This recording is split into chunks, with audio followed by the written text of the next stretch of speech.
Oke. Baik, Sarah.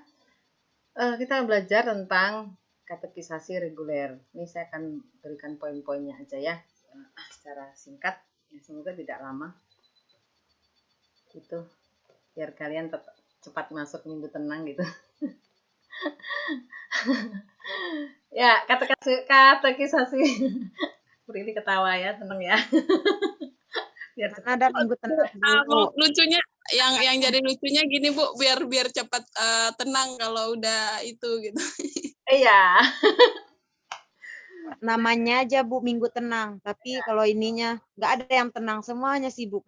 Iya benar. Biasanya tugasnya banyak di akhir-akhir gitu. Biasanya yang lain gitu.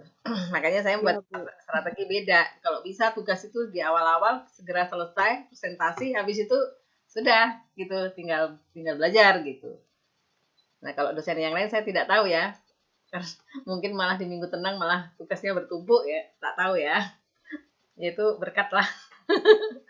Soalnya ada juga dosen yang kasih tugasnya di akhir semester baru kumpul. Nah itu ada yang seperti itu. Gitu. Jadi akhirnya bertumpuk kan, di minggu tenang malah ngumpulin tugas gitu. Nah, itu yang saya pikir saya hindari. Kalau bisa minggu tenang ya benar-benar tenang, tidak ada tugas lagi gitu, tinggal persiapan belajar. Nah, ini katekisasi reguler. Jadi ini adalah katekisasi seperti yang kemarin sudah teman-teman sampaikan dalam presentasi ya, dalam tugas.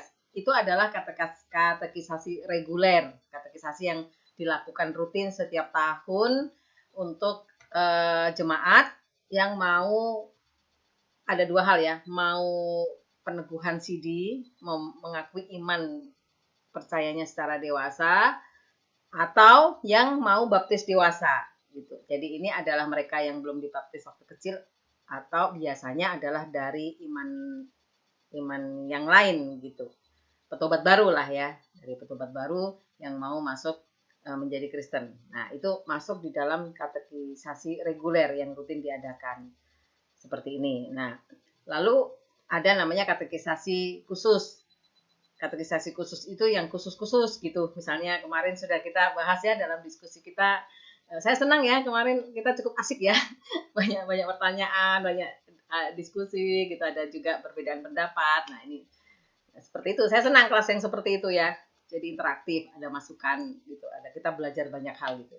Nah, katekisasi khusus itu untuk mereka-mereka yang misalnya ada kasus seperti lansia ya, atau orang-orang yang sudah tua mau masuk menjadi Kristen, tentunya tidak bisa belajar bersama anak-anak SMA gitu, anak SMP ya, cara pandangnya sudah beda, cara mengajarnya kan beda ya. Kalau orang yang sudah tua gitu, cara mengajarnya juga beda gitu. Bisa jadi ada pelayanan khusus, malah pendeta yang datang ke rumahnya seringkali. Jadi bukan jemaat yang datang ke gereja gitu, seringkali pendeta yang malah datang ke rumahnya gitu secara rutin gitu, nanti dalam berapa kali pertemuan, dan pasti beda perlakuannya.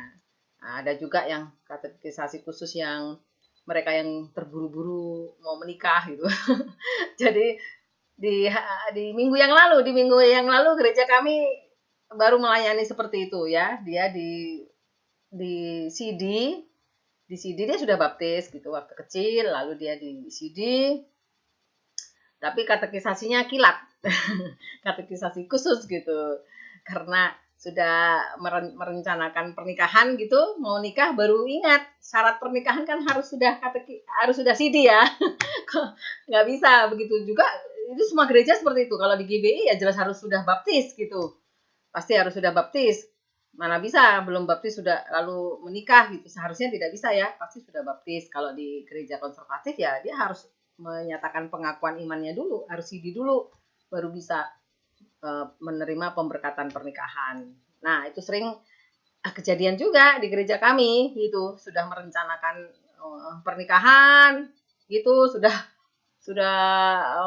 bahkan sudah mencetak undangan gitu, sudah mengabarkan kemana-mana, tapi malah baru teringat atau selama ini nggak tahu apa yang terjadi ya, tiba-tiba oh iya saya belum CD, padahal kalau belum CD tidak bisa menikah. Nah, akhirnya kilat ya, mengadakan kategorisasi kilat gitu supaya bisa menerima pemberkatan nikah. Ini hal-hal yang harus dicermati ya teman-teman. Nanti kalau dalam praktik pelayanan nanti di gereja, kita akan sering menghadapi kasus seperti ini. Jadi tidak boleh kaku juga. Ada katekisasi reguler, tapi ada juga katekisasi khusus-khusus begitu, tidak bisa kaku. Tapi kita harus memberi perhatian untuk hal ini. Karena selalu ada terjadi. Sebenarnya kan tidak benar itu untuk yang kasus seperti mau menikah baru terpikir mau katekisasi. Itu kan salah kan? Itu sangat salah gitu. Kecuali karena sesuatu hal dia tidak bisa mengikuti katekisasi reguler gitu yang rutin ini karena sesuatu hal itu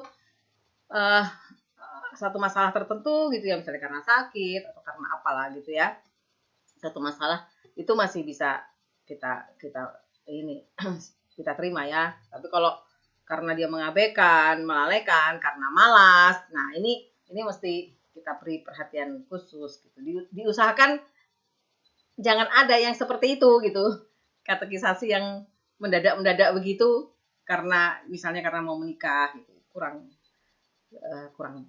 baik sebenarnya, bukan kurang lagi ya, tidak baik tidak baik gitu ya, dan tidak benar gitu, karena mestinya semua Jumat itu berproses untuk secara yang benar ya, sesuai ajaran firman Tuhan. Memang kita harus menerima pengajaran iman kan, dari mulai kita kecil, kalau kita lahir dari keluarga yang sudah Kristen, atau kalau kita mengakui iman ketika dewasa, ya dari mulai kita menyatakan iman Yesus adalah juru selamat, dari mulai itu harus sudah mulai masuk di dalam pengajaran iman. Nah, semoga lancar ya. Laptop saya sempat terganggu beberapa waktu lalu gitu. Tapi ini ada keajaiban dengan yang dikasih ke saya sama Tuhan. Apa Ibu ini tentang share tadi pokok-pokoknya ya? Soalnya di layar saya yang ada hanya cuma katekisasi reguler. Ya, memang belum saya pindah. Baru judul. Karena saya baru cerita awal aja gitu. Nanti selanjutnya di materi saya cukup lengkap ya, saya tulis ya. Nanti di materi ini memang belum saya pindah.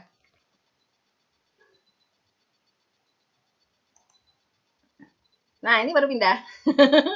Sudah keluar belum? Udah Bu, udah. Ya, nanti harap malam kalau laptop saya agak lelet. Memang sempat ada gangguan pada waktu lalu. Ini ada chat masuk, saya belum baca. Oh ya, buat Joy. Ya, saya record, tenang. Selalu saya record ya. Ya, laptop saya ada gangguan beberapa waktu lalu, sangat lambat sekali loadingnya. Kemudian saya sudah janjian sama tempat langganan saya. Saya bilang, saya besok mau ke toko ya, mau servis laptopku lelet sekali gitu, mengganggu sekali untuk belajar, untuk kerja gitu. Oh iya udah janjian, besok ya saya ke sana gitu. Tahu-tahu pas pagi itu saya buka, kok tiba-tiba lancar gitu. Nggak ada gangguan lagi gitu kan. Waduh, puji Tuhan gitu. Ya, itu ya cara Tuhan hidup di dalam diri kita ya. Mujizat itu bukan harus yang mujizat yang spektakuler gitu ya. Tidak harus seperti itu gitu ya. Tapi dari hal kecil itu, kalau kita dekat dengan Tuhan, kita bisa peka gitu, bahwa ya ada hal kecil pun kita bisa sangat sukacita dan bersyukur gitu. Ya, karena buat saya laptop itu adalah sarana kerja utama ya. Kalau sampai ada gangguan gitu, masa membuka aja bisa sampai 5-10 menit gitu baru terbuka. Jadi sangat loadingnya lambat sekali. Tapi tiba-tiba pagi itu tiba-tiba loh kok lancar sendiri ya. Akhirnya saya nggak jadi ke tempat servis, dan sampai hari ini puji Tuhan ya sudah berjalan seminggu lebih, saya rasa dari minggu lalu, hampir 2 minggu lah gitu. Tidak ada gangguan lagi gitu. Tetap lancar, semoga gitu. Tidak ada gangguan terus ya. Ya, karena kalau sampai ada gangguan ya menyita waktu, mengganggu pekerjaan saya, dan yang pasti juga menambah beban keuangan ya. Karena ada yang harus dibayar gitu. Oke, baik. Jadi katekisasi ini adalah kegiatan pendidikan dan pengajaran tentang iman Kristen yang diselenggarakan gereja bagi seluruh warganya dari anak-anak hingga dewasa. Ini bertolak dari keyakinan bahwa pendidikan dan pengajaran Kristen harus berlangsung seumur hidup. Nah, ini tugas gembala, ya, tugas pendeta, juga tugas dari majelis gereja.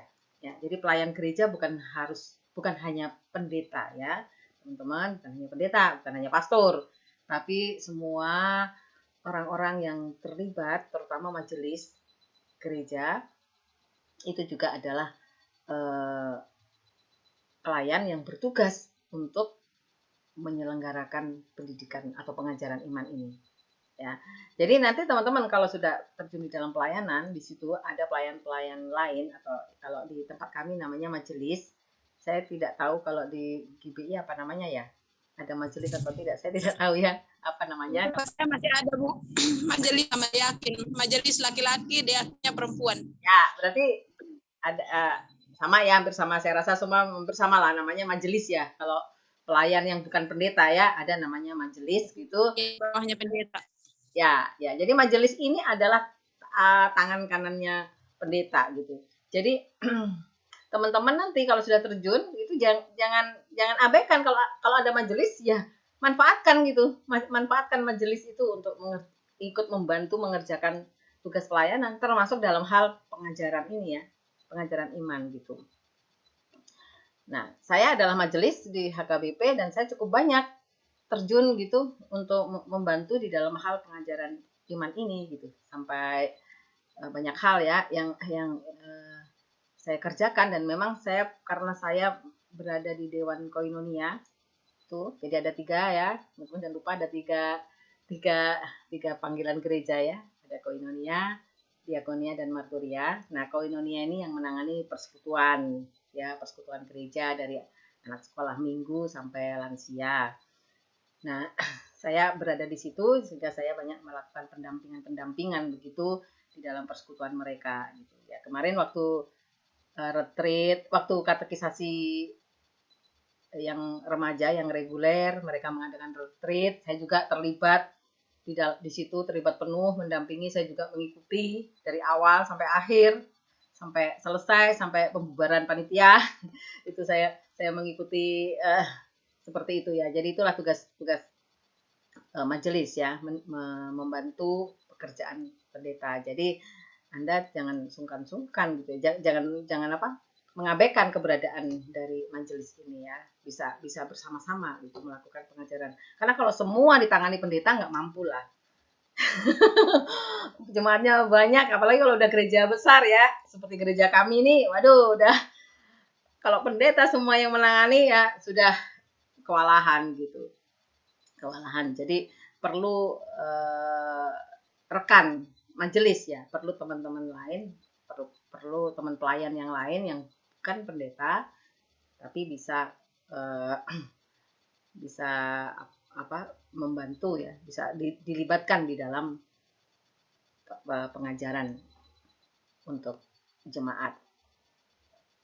Nih, jadi ini berlaku seumur hidup ya teman-teman. Jadi jangan mengabaikan anak-anak. Kadang-kadang anak-anak kan sering dianggap adalah anak kecil gitu ya. Sering dianggap tidak penting ya, padahal itu penting ya. Anak-anak itu adalah generasi penerus gereja ya. Nah, dari awal sudah harus dibimbing gitu dan jangan berekspektasi rendah kepada anak-anaknya. Anak-anak zaman sekarang itu pinter ya. Karena adanya internet gitu ya, dia menyerap informasi dari internet itu luar biasa. Apalagi kemarin 2 tahun sekolahnya pakai Zoom gitu. Mau nggak mau mereka bergaul dengan internet gitu dari sekecil ya. Sudah seperti itu jadi anak-anak luar biasa. Kadang-kadang bisa keluar pertanyaan dari anak-anak yang saya pun terheran-heran seringkali ya. Tidak habis pikir kok bisa anak-anak bertanya seperti itu ya. Pernah dulu ada anak kecil nih, baru kelas 3, 1, 2, kelas 4 SD. Kelas 4 SD itu umur berapa? 10 tahun ya. Gitu. Tiba-tiba bertanya sama saya, pas waktu itu saya mengajar di kelas sekolah minggu ya. Itu dia bertanya, begini pertanyaannya. kalau orang bunuh diri itu orang Kristen ya, ini orang Kristen, lalu dia bunuh diri, nah itu masuk surga atau enggak katanya. Padahal bunuh diri itu kan dilarang ya, karena yang bisa mengambil nyawa kita hanya Tuhan ya. Kita tidak boleh mengambil nyawa kita. Kita ada perintah jangan membunuh. Jelas itu satu perintah, salah satu dari hukum Tuhan, jangan membunuh, benar kan? Jangan membunuh. Ya termasuk membunuh diri sendiri. Udah jelas ya, larangan namanya jangan membunuh. Ya udah.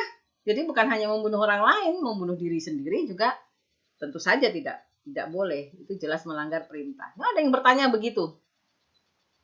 Saya kaget ya, kok bisa ya anak umur 10 tahun ya, kok sampai itu kritis sekali loh, dia bertanya kritis. Kita bicara tentang pengajaran iman ya, bahwa seorang yang percaya kepada Tuhan Yesus itu pasti masuk surga. Itu jaminan keselamatan ya. Kita selalu mengajarkan itu kan, memberikan pengajaran bahwa kalau ikut Tuhan Yesus tidak akan binasa, pasti hidup kekal ya kan, ada jaminan kita akan berada di surga. Itu yang kita ajarkan kepada anak-anak itu.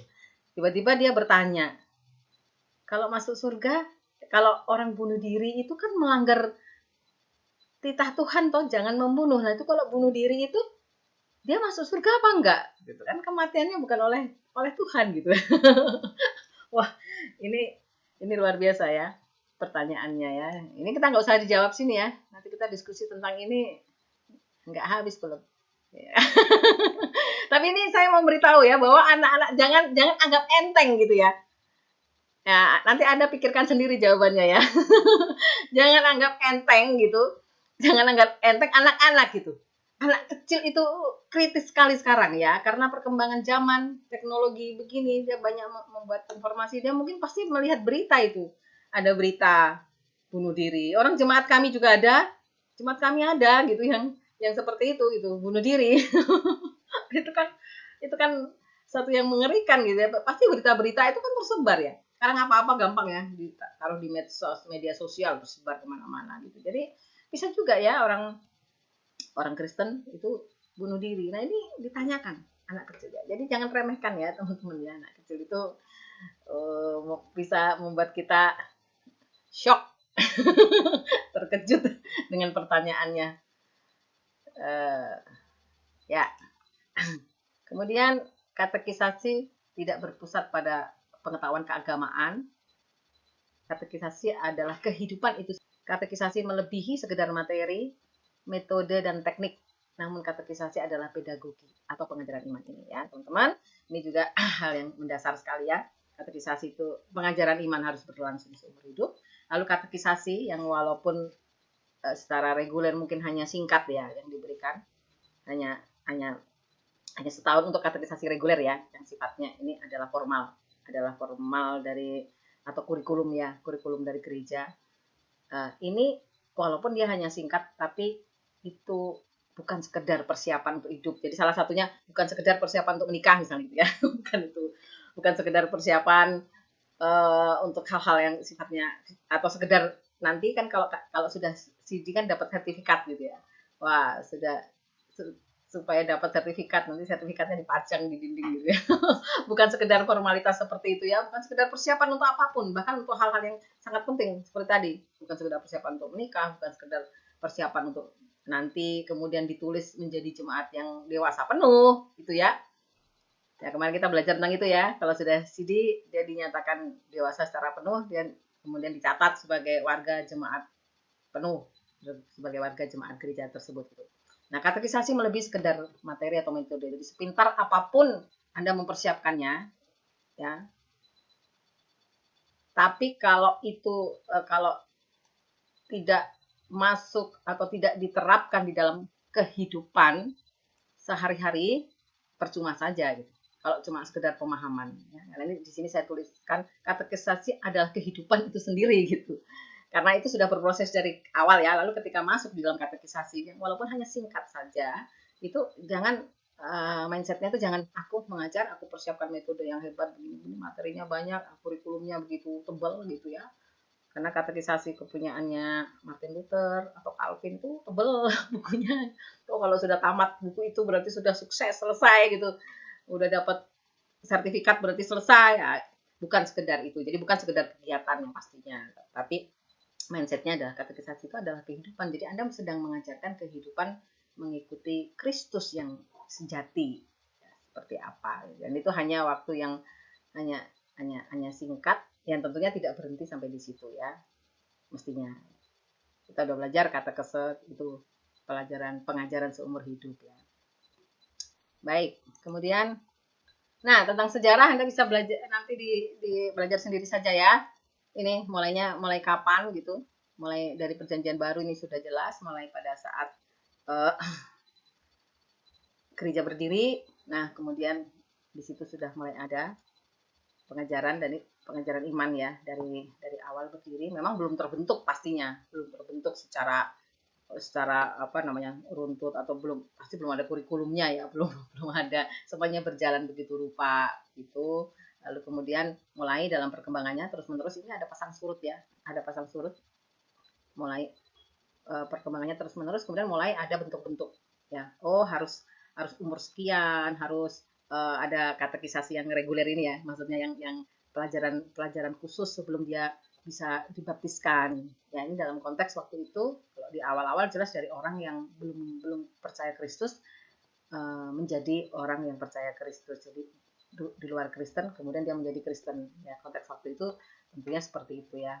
Tapi kemudian berkembang, kemudian akhirnya bapak-bapak gereja itu mulai melihat bahwa ya ini harus dirumuskan dengan baik gitu.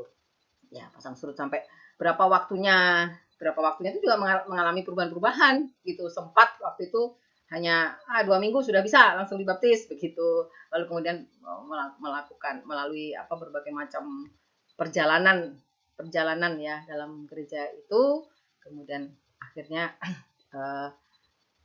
dibuatlah suatu rumusan sampai sekarang. Jadi rumusan yang paling kemudian seperti menjadi patokan yang itu dikerjakan sampai sekarang itu yang sejarah yang keempat lebih ditertibkan lagi. Nah, di sini memang muncul banyak sekali bapak-bapak teologi ya yang memang besar sampai sekarang itu adalah Martin Luther, karena dia yang memulai reformasi itu Martin Luther, kemudian ada John Calvin ya, kemudian ada John Wesley itu, lalu kemudian ada yang teologi Arminian macam-macam ya, Zwingli gitu.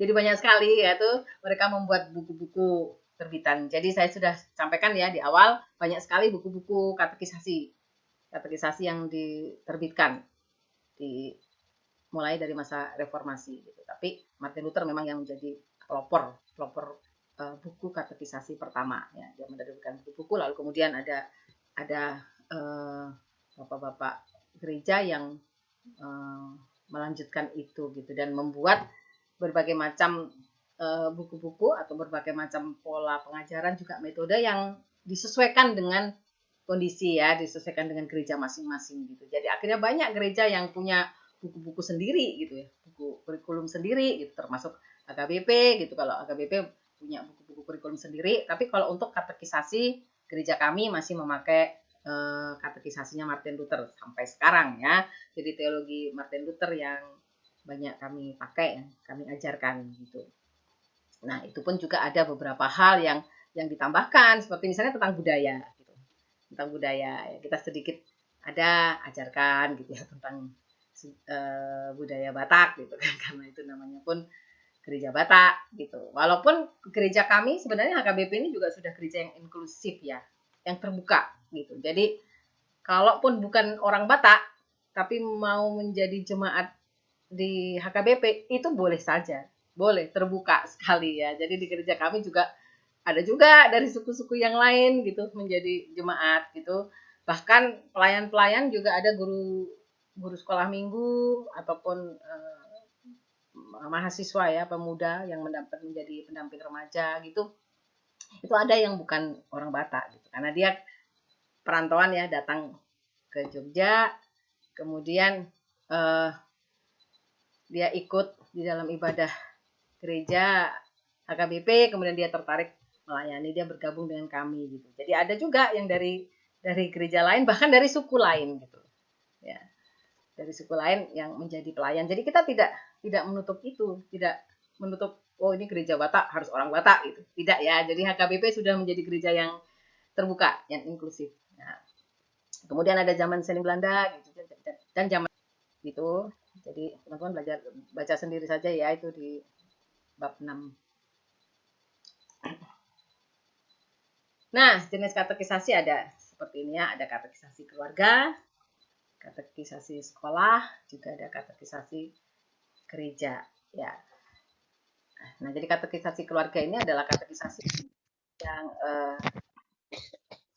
diberikan di dalam lingkup keluarga ya. Katekisasi biasanya ini bisa terjadi pada, terutama buat keluarga, misalnya ada keluarga baru yang baru masuk Kristen, orang tuanya kan biasanya dia bawa anak-anaknya gitu kan, semuanya gitu ya. Misalnya anak-anaknya masih kecil gitu ya, langsung bergabung gitu. Jadi bisa ini satu keluarga kemudian nanti dibaptiskan. Ya. Ini bisa juga memang katekisasi keluarga ini adalah dia memang sudah keluarga Kristen gitu dari kecil, lalu katekisasinya di sini melibatkan keluarga itu sendiri ya, melibatkan orang tua dalam hal ini ya. Karena dengan satu pemikiran bahwa orang tua itu punya tanggung jawab untuk mengantarkan anak-anaknya supaya di dalam proses perjalanan dari dia kecil itu sampai kemudian dewasa dan dia bisa secara dewasa ya, secara sadar penuh menyatakan imannya kepada Yesus Kristus, itu menjadi tanggung jawab orang tua. Nah, konsepnya seperti itu ya. Nah, ini di HKBP seperti itu. Jadi orang tua bertanggung jawab nih untuk mengajari anak-anaknya yang masih kecil itu, kemudian mengantarkan dia sampai dewasa, dan setelah dewasa dia serahkan pada gereja untuk mengikuti katekisasi itu supaya dia secara dewasa menyatakan imannya ya, mendapatkan peneguhan sidi penuh. Nah, itu menjadi tanggung jawab gereja. Ini bertolak dari situ ya. Nah, jadi katekisasi keluarga ini biasanya dengan katekisasi gereja nanti ya, biasanya itu berjalan bersama-sama gitu. Jadi bukan berarti harus itu dilaksanakan di rumah keluarga atau enggak, atau hanya khusus gitu ya menangani keluarga itu, tidak, tapi lebih kepada secara prinsipnya itu orang tua bertanggung jawab kepada anak-anaknya. Ini ya. Nah, maka biasanya ini dilibatkan, orang tua itu dilibatkan di dalam katekisasi reguler kepada anak-anak gitu. Jadi kalau di gereja kami misalnya pas saat mau memulai katekisasi reguler, itu orang tua akan dipanggil biasanya. Bukan biasanya ya, selalu begitu ya. Selalu begitu. Akan dipanggil lalu mengadakan persekutuan bersama gitu. Kemudian artinya orang tua benar-benar memang sudah menyerahkan penuh pada gereja untuk mendidik anak-anak mereka itu, untuk mengikuti katekisasi. Juga nanti pada waktu ujian bagi anak-anak itu juga dengan orang tuanya juga dipanggil gitu. Jadi bukan cuman anak-anaknya diuji gitu, enggak, itu ujiannya bersama orang tuanya juga gitu. Orang tuanya dipanggil di situ mendampingi gitu, ditanya-tanya juga gitu. Ya itu termasuk sebagai ujian akhir bahwa orang tua memang benar-benar udah rela gitu ya, merelakan penuh ya, ini anak saya mau di CD gitu. Siapa tahu dia masih protes gitu ya. Ya, jadi benar-benar orang tua juga harus mengerti ya, itu bentuk tanggung jawab orang tua ya. Bertanggung jawab orang tua untuk mengantarkan anak-anak sampai dewasa secara imannya. Ya.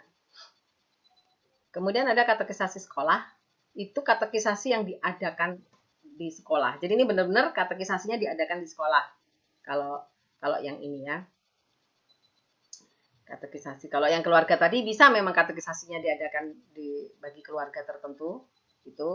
Itu tadi misalnya konteks kasusnya kalau satu keluarga itu menjadi Kristen setelah dewasa ya, setelah dia berkeluarga gitu, dia bawa anak-anak, ini bisa katekisasinya diadakan di keluarga itu, tapi bisa juga tidak ya, bisa juga tidak tapi berkolaborasi tadi dengan katekisasi gereja. Lalu kalau yang kedua, ini adalah katekisasi yang memang dia diadakannya di sekolah. Jadi ini adalah kerjasama antara gereja dengan sekolah. Gereja dan guru agama.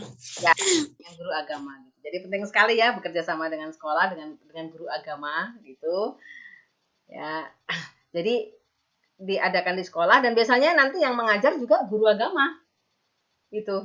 Cuman bahan-bahannya dari gereja gitu. Jadi gereja memberikan bahan-bahannya, kemudian nanti guru agama yang mengajarkan. Ya, karena pendeta ini ada banyak kelebihannya dengan katekisasi sekolah ini ya, karena dia diajarkan di sekolah itu terjangkau semua jadinya murid-muridnya, nggak ada yang bolos gitu ya, karena biasanya diberikan setelah selesai kelas ya, misalnya setelah selesai sekolah gitu nanti diberi waktu sebentar murid-murid itu beristirahat, mungkin makan siang dan lain-lain ya, istirahat sebentar, kemudian masuk lagi ke kelas katekisasi ini gitu, jadi lebih bisa terjangkau. Muridnya tidak ada yang bolos gitu ya, karena berada di jam sekolah gitu, dan ada daftar hadir juga, dia kan di absen ya, ada daftar hadir gitu. Wah, jadi ya memang kelemahannya jadi karena di absen jadi bisa saja ya terpaksa datang gitu datangnya terpaksa dan capek, karena dulu saya mengikuti katekisasi yang sekolah ini capek sekali ya, pulang sekolah terus tidak langsung pulang, tapi hanya cuci muka begitu, lalu makan gitu, langsung belajar katekisasi gitu. Jadi sering ngantuk gitu. Itu perjuangan berat sebenarnya untuk anak-anak remaja itu, jam-jam ngantuk sekali, bayangin jam 2 jam 3 gitu kan, sementara sudah sekolah dari jam 7 pagi kan, kalau di Jogja kan jam 7 pagi udah masuk kelas gitu, kemudian jam 2, kadang jam 3 begitu. Kelas katekisasi itu ini sudah perjuangan berat, ngantuknya bukan main ya, tapi ya dari sisi positifnya memang jumlah kehadiran sudah pasti penuh gitu. Nah, jadi tidak ada alasan kecuali sakit dan lain-lain, tidak ada alasan membolos itu. Nah, kemudian juga efektifnya dari pengajaran karena pendeta itu terbatas, itu tadi saya sampaikan ya, pendeta itu terbatas, sangat berat buat dia mengajar semua jemaat ya, dari kecil sampai besar. Makanya kalau di gereja bisa minta tolong, bisa minta bantuan majelis untuk membantu tugas-tugas pendeta. Nah, kalau di sekolah ini jadi minta bantuan kepada guru agama ya, guru agama. Jadi pendeta menyiapkan saja materinya, kemudian diserahkan kepada guru agama untuk memberikan ini pengajarannya. Nah, waktunya juga biasanya jadi lebih singkat kalau di sekolah. Karena apa? Karena jumlah jam pelajarannya atau jumlah harinya jadi lebih banyak. Karena dia kan di hari sekolah ya, jadi tidak perlu kalau misalnya gereja kan hanya Sabtu Minggu biasanya ya, di jam weekend begitu, jadi waktunya harinya lebih sedikit. Kalau di sekolah bisa lebih banyak. Ya dulu saya seminggu tuh 3 kali gitu, bahkan kadang-kadang 4 kali juga gitu, ada pelajaran khusus gitu ya, seminggu bisa banyak harinya, sehingga akhirnya waktunya lebih singkat, 6 bulan sudah selesai gitu semua bahan yang dipergunakan gitu. Jadi kalau saya dulu mengikuti katekisasi itu di GKJ, gerejanya itu GKJ Gondokusuman ya, gerejanya adalah GKJ Gondokusuman, itu juga memakai katekismusnya Martin Luther juga ya, di GKJ itu. Nah, lalu katekisasinya tapi dilakukan di sekolah. Jadi 6 bulan itu sudah selesai, karena seminggu itu 3 kali belajarnya. Kemudian pas hari-hari ujian itu masih tambah lagi. Di hari Sabtu itu adalah untuk ujian gitu. Nah, kalau untuk ujiannya itu pendeta langsung yang datang. Jadi dari pendeta itu yang menguji gitu. Nah, ini jadi memang lebih efektif gitu, lebih intens belajarnya, karena nggak cuma di weekend gitu, tapi juga di hari kerja ya. di hari kerja juga gitu, di hari sekolah. Ya, tapi ya itu tadi kelemahannya lelah ya, karena diberikannya tuh sesudah pulang sekolah itu sangat sangat lelah sih memang gitu. Ya semua pasti ada kelebihan, ada kekurangannya. Jadi ini bisa dikemas dengan lebih baik lagi sebenarnya ya. Ya mungkin bisa diatur lah, misalnya tidak pulang sekolah, tidak pada jam pulang sekolah misalnya gitu, atau bagaimana ya, ini bisa dibuat dievaluasi sebenarnya, lalu dibuat bagaimana sih supaya bagi siswa juga tidak terlalu berat gitu, karena saya sendiri menyadari waktu itu banyak yang tidak terserap karena lelah ngantuk gitu, capek seperti itu ya, jadi akhirnya wah kok banyak juga yang tidak terserap pada waktu katekisasi itu. Ya, walaupun waktunya jadi lebih singkat 6 bulan gitu. Jadi memang nggak jamin juga ya waktu panjang atau waktu pendek gitu. Waktu waktunya panjang, pelajaran banyak kan ini ya. Belajarnya kan banyak sekali ya. Walaupun 6 bulan tapi karena seminggu 3 kali ya kalau misalnya jemaat itu atau peserta dari katekisasi tidak bisa menyerap dengan baik itu ya juga akhirnya hanya sebatas materi saja ya. Ini menjadi evaluasi. Saya sendiri kemarin sempat setelah itu saya evaluasi kok banyak sekali ya materi-materi yang saya belum paham gitu ya, itu jadi benar-benar memang gembala itu harus mencermati benar ya, para pelayan gereja ini mencermati benar dan selalu mengevaluasi supaya bisa memberikan pengajaran yang tepat ya, metodenya tepat, waktunya tepat gitu ya. Kemudian yang ketiga katekisasi gereja. Ini adalah katekisasi yang memang dilaksanakan di gereja. Nah, kalau dia tidak bekerja sama dengan sekolah, maka katekisasi gereja ini harus bekerja sama dengan keluarga, ya, dengan orang tua. Ya. Ini konteksnya adalah katekisasi reguler ya untuk remaja. Ya, jadi bukan yang khusus-khusus ya. Kalau yang khusus-khusus biasanya sudah karena udah dewasa, udah apalagi ada juga yang sudah bekerja, itu biasanya sudah bukan tanggung jawab orang tua. Kalau sudah punya KTP itu kan udah bertanggung jawab terhadap dirinya sendiri ya. Jadi tidak ada urusan dengan orang tua. Ya walaupun pada waktu akan di CD atau dibaptis itu orang tua akan tetap kami undang. Kalau di HKBP tetap kami undang orang tuanya. Nah, kalau beliau mau datang, puji Tuhan. Kalau tidak pun juga enggak apa-apa gitu. Nanti majelis yang akan mendampingi kalau misalnya orang tuanya tidak bersedia datang gitu. Karena ini kalau yang katekisasi khusus dewasa itu kan biasanya berpindah iman ya, berpindah keyakinan. Nah, kadang-kadang tidak mendapatkan restu dari orang tua gitu. Tapi karena sudah dewasa secara usia gitu, secara hukum juga, maka tidak perlu izin dari orang tua ya. Kalau untuk yang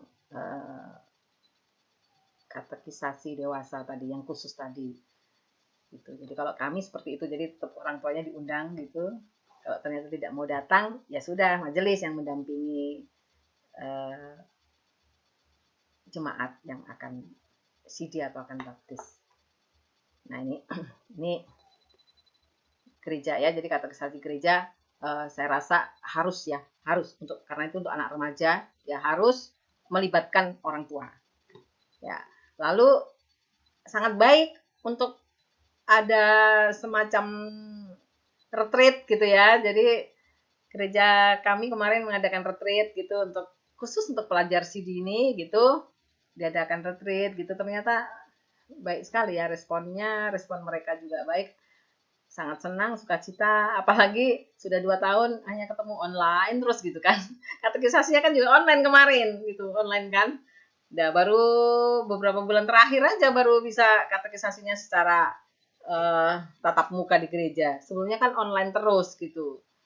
Nah, jadi mereka juga ngerasa ya kurang ada hubungan dengan sesama peserta gitu ya, kayak jadi kurang akrab, kurang ini. Akhirnya wah sudah bisa tatap muka, kita buatlah retreat gitu dan bagus sekali dan rencananya nanti kita ya setiap tahun akan ada kita buat lagi retreat gitu. Jadi seperti tadi konsepnya ya, bukan sekedar menyampaikan materi ya, tapi katekisasi itu sendiri adalah kehidupan gitu ya, kehidupan iman gitu, bagaimana menjalankan kehidupan iman. Jadi bagaimana bersekutu, bagaimana mereka saling saling berbagi. Kan kalau dalam retret itu kan ada panitianya gitu kan. Jadi kan gimana ya, saling bekerja sama di situ ya. Jadi bukan cuma belajar teori saja sudah ujiannya sudah selesai, tidak begitu gitu. Salah satu cara adalah dengan retret itu. Salah satu cara membangun persekutuan di antara jemaat ya, salah satunya dengan retret itu. Ya, situ belajar berbagi.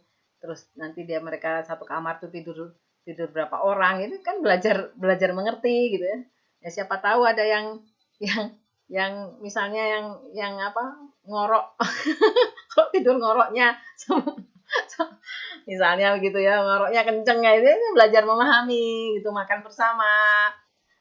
Kemudian juga belajar makan bersama, menerima menu makanan yang mungkin aja tidak sesuai seleranya. Seperti itu ya. Nah, dengan retret itu ya belajar berbagi gitu. Seperti itu, salah satu di gereja kami itu ada dibuat retreat untuk pelajar CD, dan itu bagus ya, efeknya bagus ternyata, sehingga itu bisa jadi program yang bisa diteruskan gitu ya. Ini seperti ini. Kemudian nah, jadi ini tujuannya ya. Yang pertama sudah pasti menerima pemberitaan tentang Yesus Kristus serta pengetahuan tentang hal-hal pokok dari isi Alkitab, sudah pasti ya. Jadi kalaupun ada buku-buku yang lain, itu adalah buku panduan ya, seperti kita pakai buku katekismus pun itu juga adalah panduan untuk kita mengajar. Tapi buku itu sendiri dasarnya, acuannya juga adalah Alkitab, dari Alkitab. Ya, jadi tidak ada dari yang lain-lain gitu ya. Jadi katekismus yang ada itu sekarang semua panduannya atau acuannya adalah Alkitab. Ya. Ini tentang Yesus Kristus dan Alkitab. Ini. Kemudian peserta terbina untuk mengerti tanggung jawabnya sebagai anggota gereja dan memahami bahwa gereja adalah persekutuan. Kemudian yang ketiga, peserta terdidik supaya dapat menjadi hamba Allah yang bertanggung jawab di dalam dunia. Ya, bicara tentang tanggung jawab, jadi kembali bukan teori ya. Bukan hanya dia hafal ayat gitu atau sudah paham apa sih iman itu, bukan cuma itu, tapi dia bagaimana menjadi hamba Allah yang bertanggung jawab ya. Kemudian jemaat terbina imannya dari generasi ke generasi. Nah, ini tujuannya ya, jangan sampai ada generasi yang hilang gitu. Jadi ini memang sudah sejak dulu ya, sejak zaman perjanjian lama, zaman Musa itu sudah diberi tanggung jawab memang oleh Tuhan ya, supaya mengajarkan hukum Taurat kepada anak keturunanmu siang dan malam ya. Ya, jadi memang jemaat itu harus terbina imannya dari generasi ke generasi, jangan sampai ada generasi yang hilang gitu. Nah, makanya ini program ini memang harus selalu ada setiap tahun, tapi itu tadi jangan sampai menjadi program yang hanya formalitas saja gitu. Ya. Sekedar supaya bisa dapat sertifikat dan sah menjadi jemaat yang sah, atau supaya segera bisa menerima pemberkatan nikah gitu. Bukan cuma sampai di situ ya. Nah, ini penting ya. Kalau ada generasi yang hilang, ini sangat satu hal yang sangat menyedihkan gitu ya. Maka tidak boleh ada generasi yang hilang. Nah, kemudian ini fungsinya. Dia menghadirkan firman Tuhan agar manusia bertemu secara pribadi dengan Kristus. Nah, kemudian menolong jemaat untuk terpikat kepada ini, dan teman-teman bisa membaca ini ya. Sehingga mereka melakukan kehendak dan perintah Allah sebagai hasil pembaruan hidup manusia. Jadi ada transformasi ya. Ya, bukan hanya mengerti, kembali lagi bukan hanya mengerti memahami, tapi bagaimana mereka harus melakukan kehendak dan perintah Allah yang kita ajarkan. Dan tentunya harus berawal dari kita sendiri sebagai pengajar, sebagai gembala, sebagai pendeta. Kita harus memberi contoh, memberi keteladanan. Ya, jadi teman-teman jangan cuma pintar mengajar ya. tugas mengajar itu berat loh. Saya ini mengajar Anda itu bukan, bagi saya ini beban buat diri saya itu besar banget gitu. Saya bisa ngomong, bisa ngajari begini, saya melakukan apa enggak gitu. Ya. Jadi jangan jangan apa ya, jangan jangan jangan terpesona dengan kemampuan diri. Oh, saya bisa mengajar dengan hebat gitu. Saya disukai mahasiswa. Saya tak peduli ya, saya disukai atau tidak. Buat kalau saya tak peduli gitu. Karena ada juga ya mahasiswa dosen favorit tuh ada ya. Ada dosen favorit. Karena dulu saya juga punya dosen favorit. waktu kuliah itu dari S1 sampai S2 itu saya punya dosen favorit gitu. Wah, ada dosen favorit gitu. Lalu apakah si dosen itu harus bangga dengan predikat favorit itu? Boleh sih bangga. Boleh bangga. Nggak masalah ya, kita boleh membanggakan. Karena itu karunia Tuhan ya. Itu karunia Tuhan. Kalau Anda nanti bisa menjadi pendeta favorit. Ada ya pendeta favorit ya. itu adalah karunia Tuhan. Oh, berarti Anda punya karisma. Atau punya apa ya, sesuatu yang jemaat itu suka. Tapi jangan itu jadi Anda membuat sombong. Hati-hati ya. Bangga boleh. Tapi sombong jangan ya. Dan lalu Anda terpana dengan predikat itu. Oh, saya favorit kok gitu ya. Lalu justru itu harus bahaya, itu sangat sangat bahaya sebenarnya. Kalau menjadi favorit itu sangat bahaya gitu. Kenapa bahayanya? Ya karena bisa jemaat itu jadi malah tidak melihat Tuhan gitu, tapi melihat dari pendetanya itu. Ya, misalnya karena saking favoritnya dia, makanya dia hanya bergereja kalau pendeta itu yang khotbah. Itu kan nggak benar kan? Berarti dia sudah mengkultuskan manusia. Lah, akhirnya kita bertanya, kok misalnya loh kita ini menjadi favorit, ya. Wah, saya senang kalau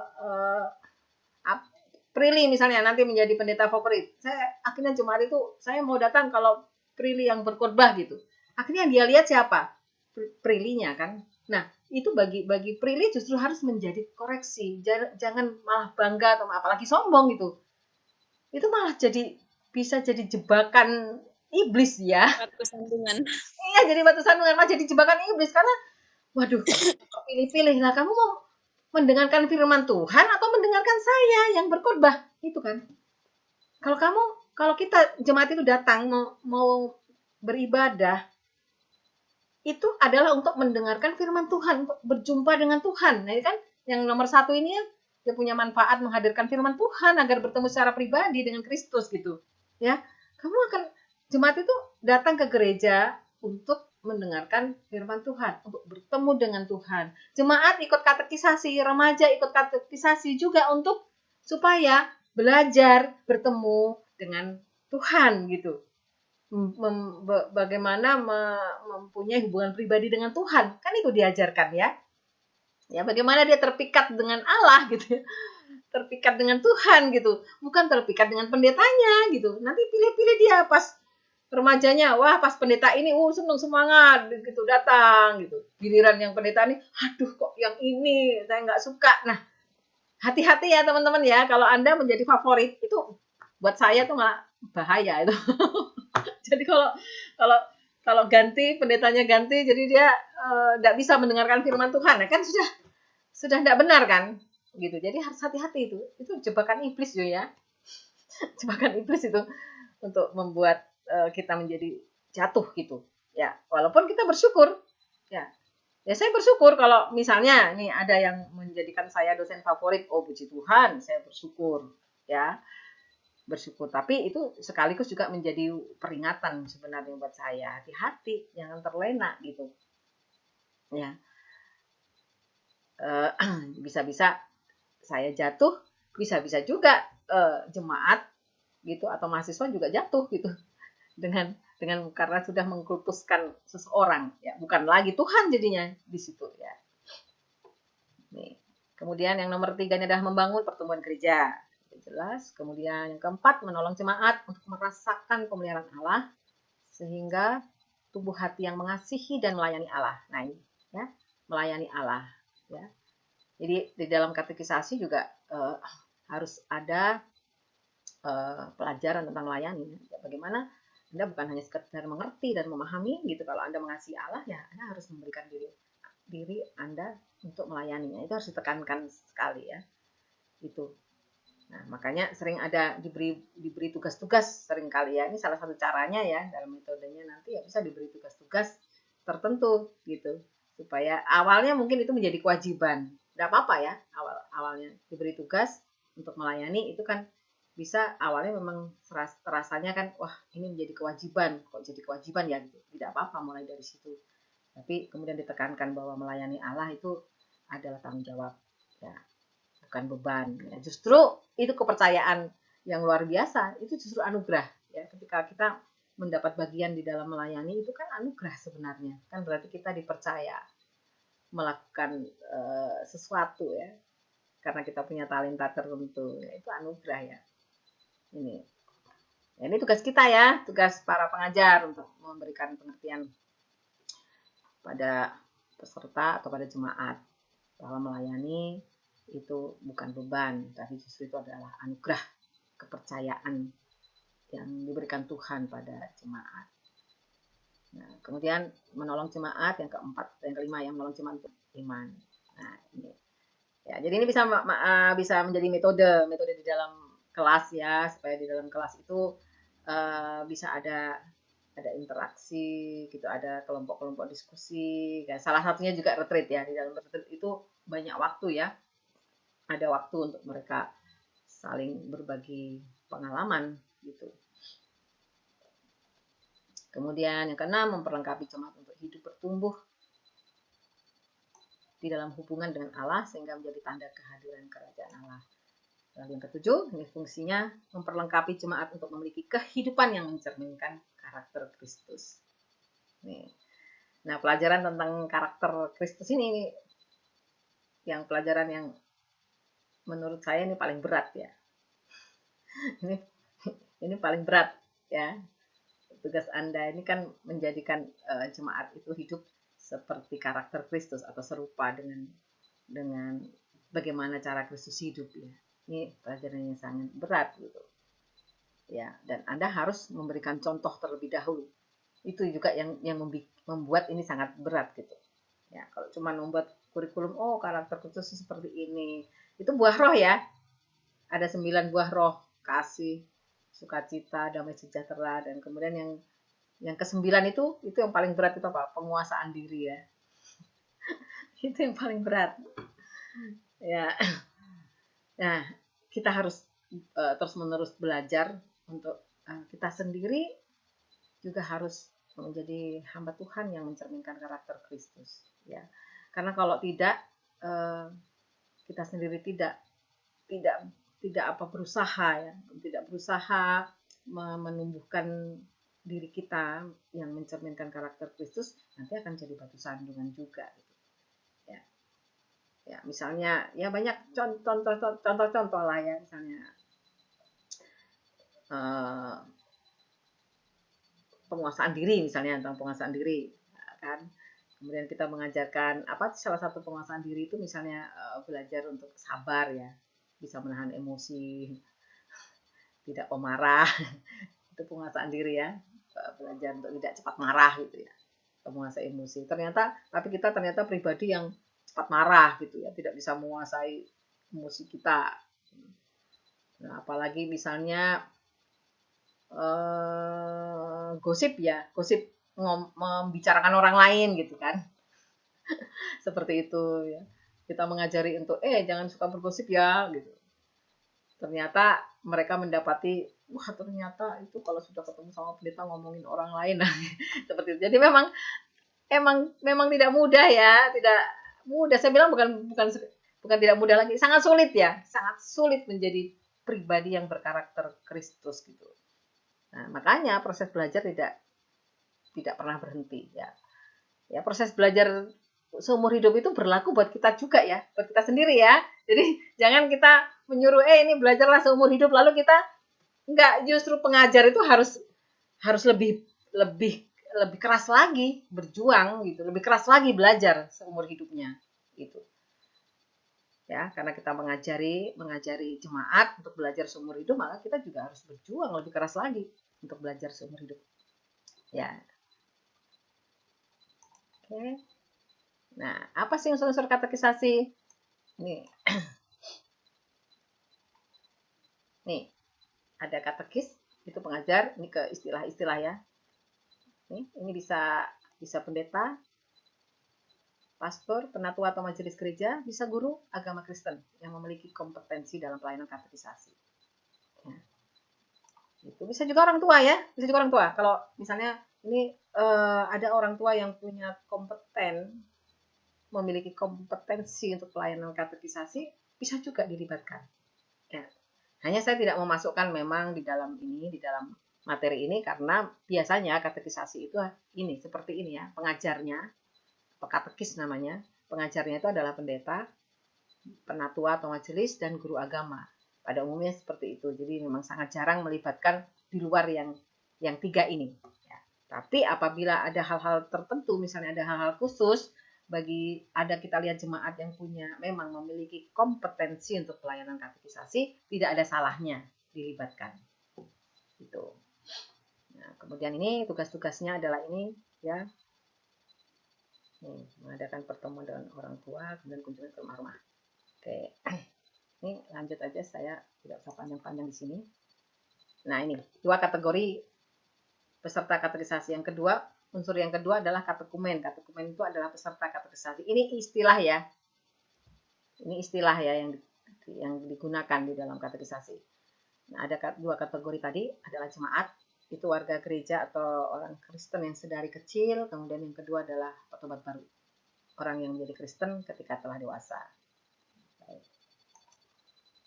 Yang ketiga adalah orang tua atau wali peserta katekisasi. Ya, jadi unsur yang ketiga ini adalah orang tua. Nah, orang tua bertanggung jawab untuk mendidik anak-anak dalam pertumbuhan iman kepada Yesus Kristus. Ya, jadi orang tua yang telah menyerahkan anaknya, apapun itu ya bentuknya ya, mau dia menyerahkan tanpa dibaptis kecil, karena kalau di GBI tidak ada istilah pembaptisan ketika kecil ya, ataupun anak-anak yang diserahkan dan dibaptis. Ini sama tanggung jawabnya. Ya. Ini tidak bicara tentang apakah dia baptis kecil atau tidak gitu. Bukan masalah pembaptisannya ya.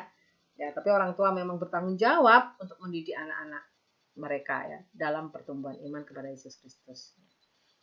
Makanya sangat penting kita selalu berkomunikasi dengan orang tua, selalu melibatkan orang tua di dalam katekisasi.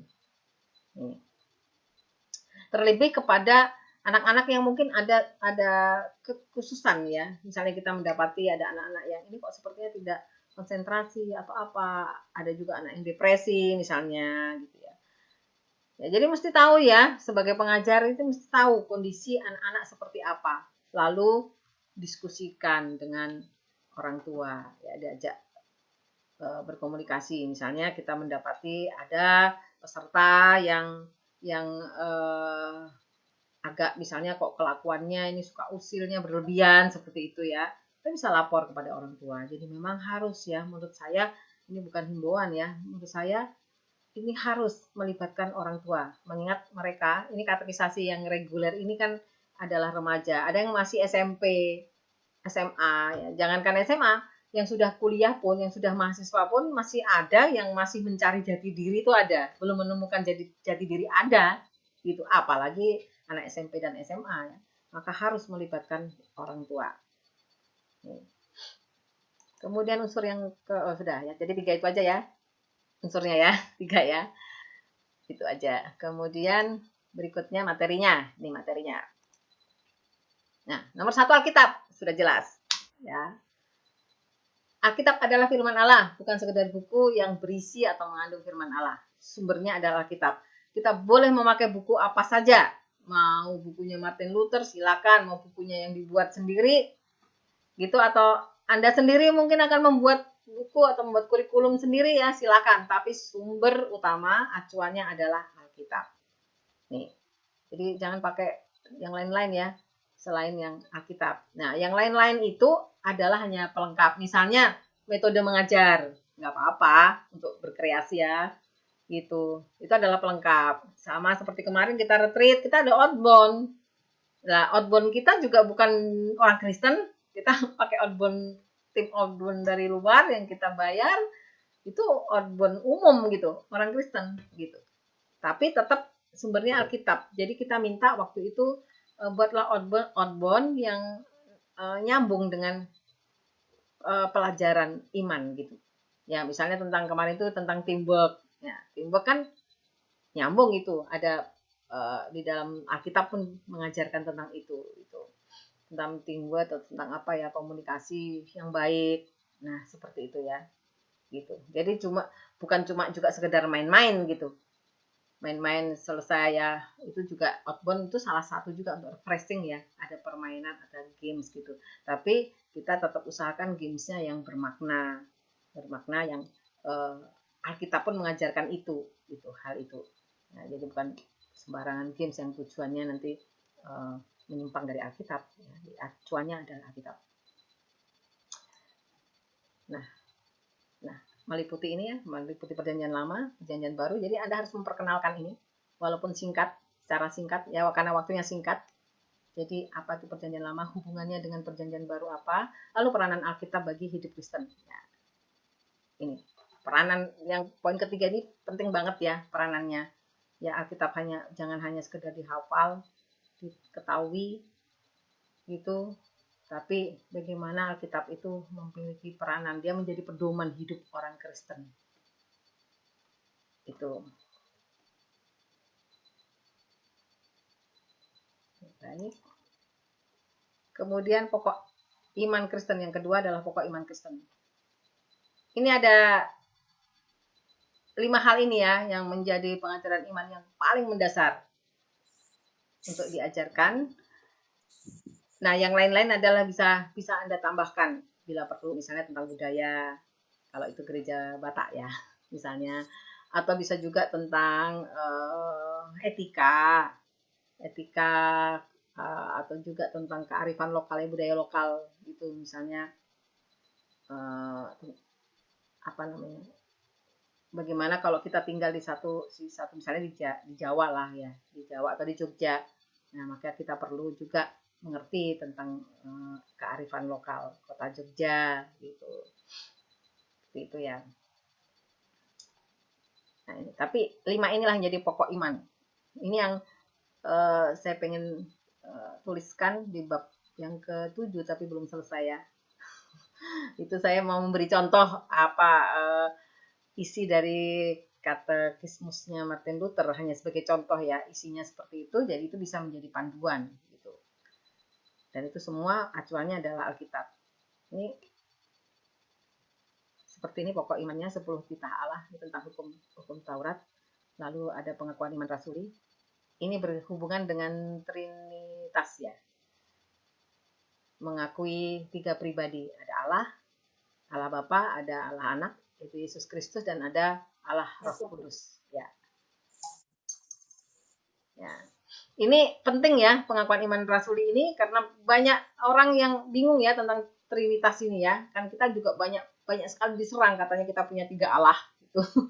Ini bukan pelajaran yang gampang ya, teman-teman ya, bagaimana mengajarkan kepada seorang remaja gitu untuk benar-benar selama ini dia mungkin hanya menghafal, hanya tahu aku punya ada 3 nih yang kita harus percayai, ada Allah, ada Anak, ada Roh Kudus kan begitu. Nah, sekarang kita ini harus mengajarkan kepada mereka supaya mereka mengakui Allah Tritunggal itu ya, tapi tidak menjadi bingung gitu, karena serangan dari luar banyak sekali tentang ini. Katanya Allah kita 3 gitu, dan ini bukan pelajaran yang mudah ya untuk mengajarkan tentang Allah Tritunggal gitu.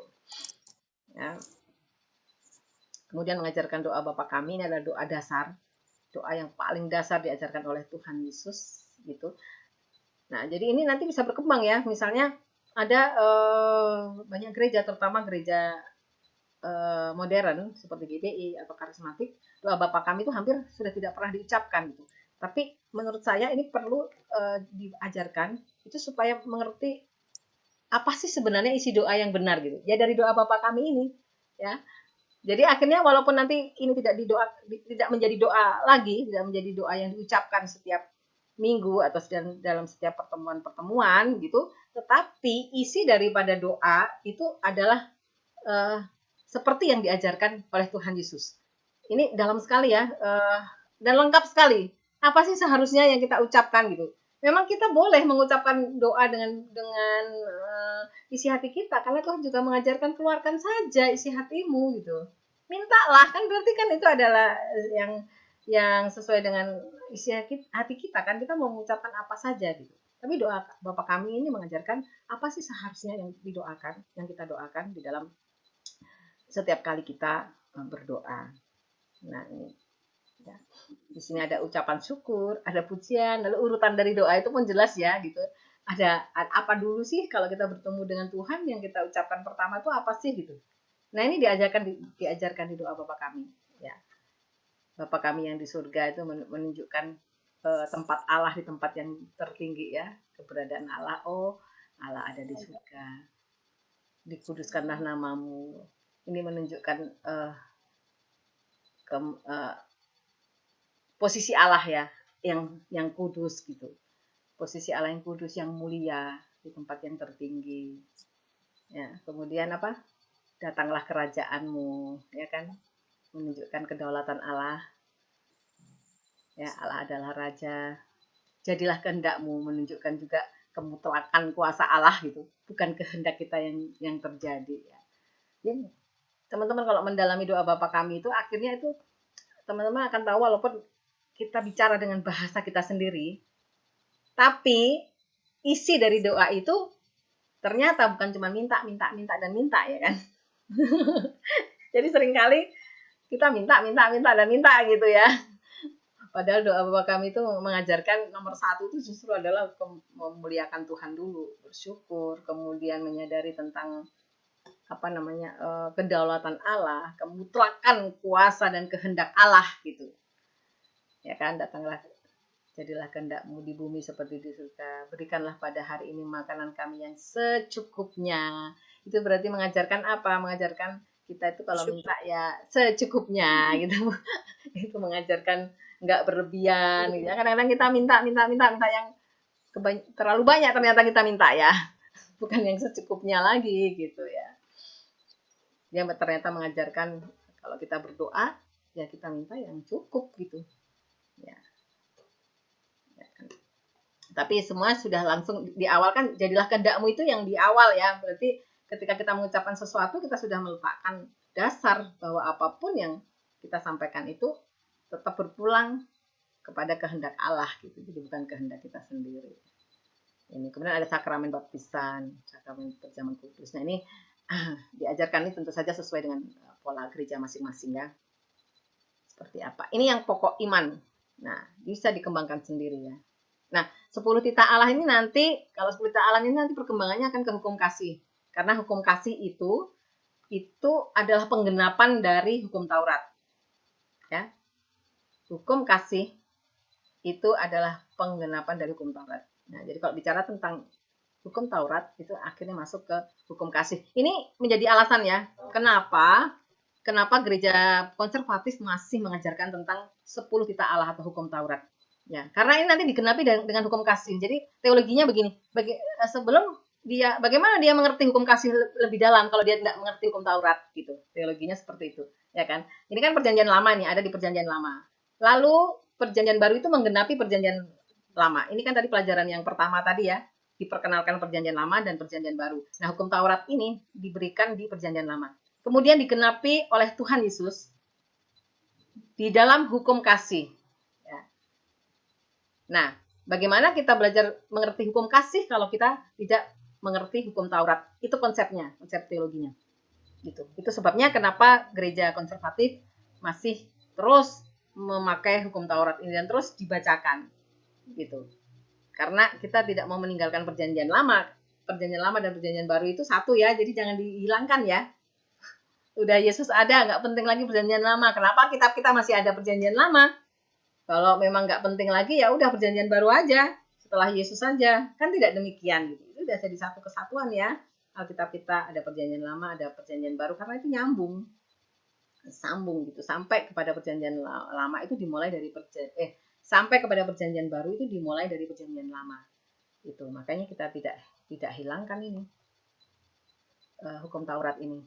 Ya, setelah belajar tentang hukum Taurat nanti dia akan sampai kepada hukum kasih. Gitu. Ini pokok iman kita ya.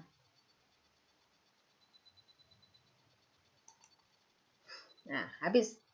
Sudah selesai ya. Ya, intinya seperti ini ya, teman-teman. Tentang katekisasi secara ringkas tadi saya sampaikan hari ini, kemudian tentang apa saja sih yang diberikan di dalam katekisasi, materi-materinya gitu, apa saja.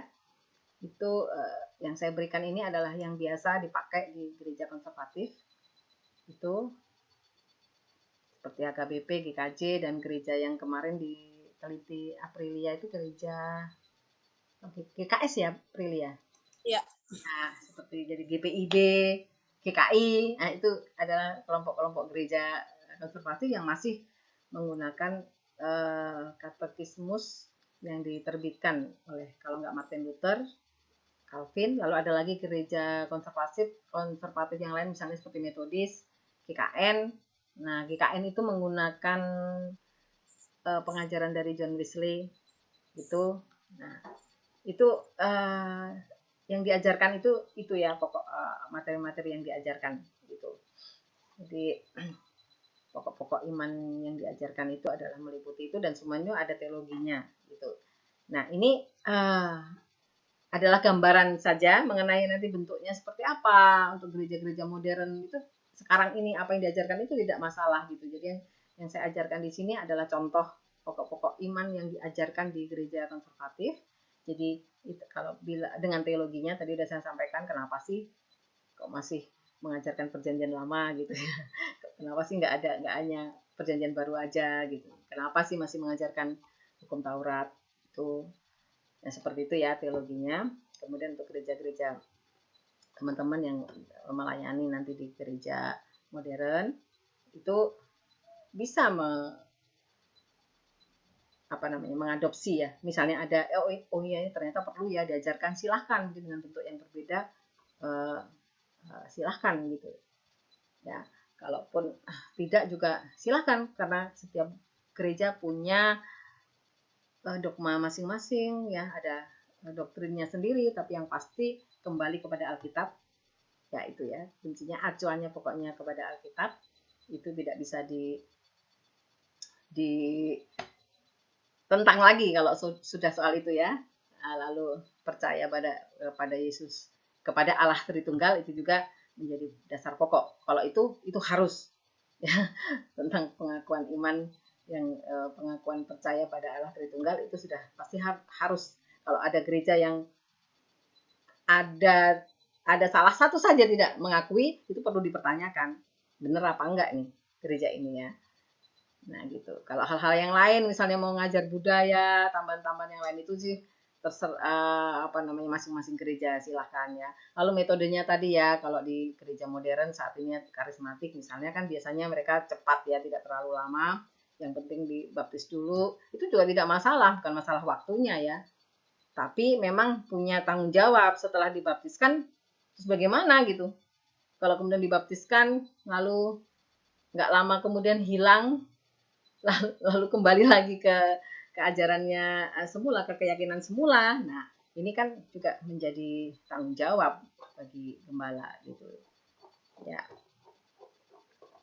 Baik, itu saja yang bisa saya sampaikan untuk hari ini, dan ini menutup dari kelas kita, kelas kata-ketik. Kita bertemu nanti saat ujiannya nanti. Berarti itu yang bab 8 nggak lagi ya, Bu? Belajar sendiri. Artinya untuk hal-hal yang lain Anda bisa belajar sendiri gitu ya, belajar sendiri. Kecuali kalau Anda nggak mau minggu tenang ya nggak apa-apa, minggu depan kita ketemu. Tapi saya kira bisa belajar sendiri ya. Saya pun sebenarnya mengajar ini pun tidak urut ya, maksudnya nggak persis sama seperti yang di materi saya. Materi saya itu ada banyak sekali. Satu semester pun saya kira nggak cukup itu kalau saya mau mengajar secara detail ya satu-satu. Tapi saya menyampaikan poin dasarnya gitu. Karena masalah pengajaran ini juga tiap gereja pasti punya metode sendiri-sendiri ya, punya keyakinan sendiri, punya metode sendiri, punya apa ya, masing-masing cara sendiri dan itu tidak bisa sama gitu. Jadi yang saya ajarkan adalah yang prinsip-prinsip gitu. Nanti di dalam penerapannya tentu saja Anda akan menyesuaikan dengan gereja Anda nanti dimanapun Anda melayani nanti. Gitu. Jadi bukan tidak mungkin Anda yang saat ini melayani atau berasal dari gereja yang konservatif kemudian pindah ke gereja modern atau gereja karismatik bisa saja ya. Seperti itu ya. Gitu. Dan banyak kok yang seperti itu yang dulu dari gereja konservatif lalu kemudian pindah ke gereja karismatik atau sebaliknya ada juga yang dulu dari gereja karismatik lalu pindah ke gereja konservatif gitu. Makanya saya tidak mau mengajarkan secara detail. Ini hanya contoh. Ini loh yang diajarkan, pokok-pokok iman yang penting untuk diajarkan gitu. Nah, mengenai modelnya, mengenai polanya itu tidaklah menjadi masalah gitu. Yang penting pokok-pokok iman ini tersampaikan gitu. Ya, seperti hukum Taurat misalnya sebagai contoh. Itu kan penggenapan dari hukum kasih. Gereja modern pasti mengajarkan hukum kasih, benar nggak? Pasti gitu, ya kan? Nah, lalu ketika dia menguraikan apa sih hukum kasih itu mengasihi Allah. Hukum Taurat kan juga bicara tentang mengasihi Allah kan. Hukum Taurat yang 10 itu, yang 4 itu bicara tentang Allah. Jangan ada padamu Allah yang lain yang menyerupai patung, ya kan? Itu kan uraiannya sebenarnya kan, uraian detailnya itu ada di Perjanjian Lama. Ada di 10 hukum titah itu. Yang 4 yang pertama itu kan hubungan manusia dengan Allah. Ini nanti dirangkum di dalam hukum kasih yang pertama. Kasihilah Tuhan Allahmu dengan segenap hatimu dan bla bla bla bla gitu kan. Lalu hukum Taurat yang titah yang ke-6 sampai ke-10 itu adalah relasi antar sesama. Nah, itu dirangkum di dalam hukum kasih yang kedua. Hukum yang kedua yang sama dengan hukum yang pertama yaitu apa? Kasihilah sesamamu manusia seperti dirimu sendiri. Nah, ketika Anda mengajarkan tentang hukum kasih, itu pasti secara sadar atau tidak sadar pasti ada mengajarkan hukum Taurat, sudah pasti. Hanya bentuknya mungkin tidak rinci. Kalau gereja konservatif kan udah jelas tuh rinci. Dalam bulan ini kita belajar hukum titah 1 sampai 10. Itu kan dikupas satu-satu tuh. 1, 2, 3 gitu. Nah, mungkin di gereja karismatik tidak seperti itu. Tapi dia mengajarkan tentang kasih. Kasih sesama kepada sesamamu. Apa sih contohnya? Gitu misalnya. Dia kan mengajarkan, ya kamu kalau kasih ya kamu jangan iri. Lah itu kan sebenarnya hukum Taurat kan. Jangan mengingini rumah sesamamu, ya kan? Lalu kamu mengajarkan apa lagi? Jangan mengajarkan tentang ya kamu harus mengasihi sesama, akan banyak contoh-contoh ya. Nah, itu uraiannya ada di hukum Taurat. Atau Taurat ada tadi jangan suka mengingini sesamamu, berarti jangan memfitnah. Kemudian ada lagi jangan membunuh, ya kan? Jangan berzina. Kan sebenarnya detailnya. Mungkin itu tidak secara eksplisit itu disampaikan dalam satu pelajaran hukum Taurat 1 sampai 10 gitu. Enggak gitu. Ya, lalu ketika mengasihi Allah, enggak boleh di situ mungkin mengajarkan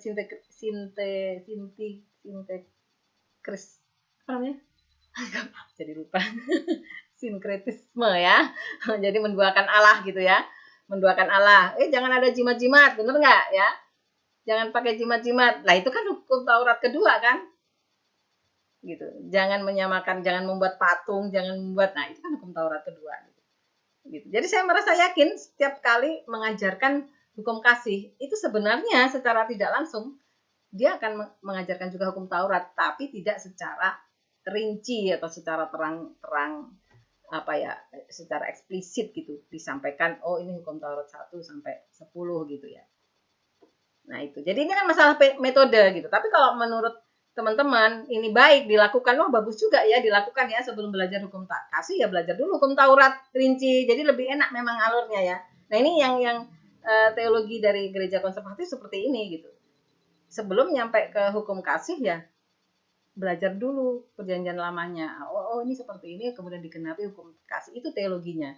Ya, kalau teman-teman merasa ini baik, nanti setelah teman-teman melayani, bagus loh kita pakai yuk yang ini seperti ini pokok-pokok iman yang diajarkan di gereja konservatif. Kenapa enggak gitu?